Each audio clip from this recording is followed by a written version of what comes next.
what happens, and you know, I read about a charity, I'm excited, I think it's a fit, and I get in, and it's not at all what I expected it to be, and I'm not having fun with it. Am I still morally obligated to be involved with this charity, or do I talk to somebody, or do I, look for something else? Like what do I do in that situation?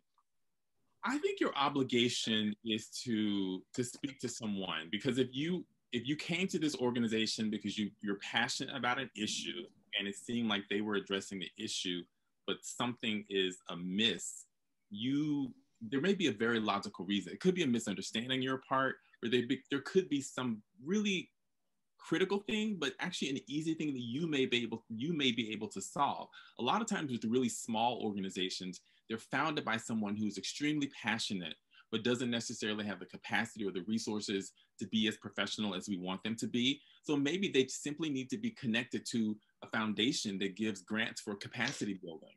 So I wouldn't dismiss the passion and whatever necessarily. I would definitely ask questions before you move on. Okay, fair enough. And when I first moved to New York, there was a New York City actually had you could make an appointment and they would go over a number of different charities to be involved with, which I thought was great. And I ended up being a docent at the Whitney for a while.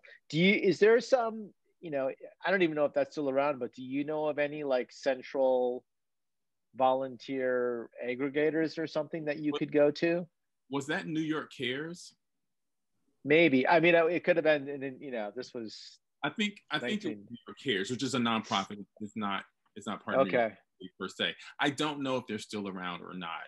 Oh yeah. So Alex let is me just saying New say, York cares. Yeah, Alex Magoob said it's New York Cares, and Alex also said something that I thought was very powerful and meaningful, and just asking people to get involved and help the marginalized. I think that's awesome. But continue. Thank you, Alex.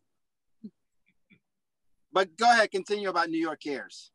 I know that I think he was just asking were they still around, and Alex just confirmed that they are. So, but that's a great Right. idea.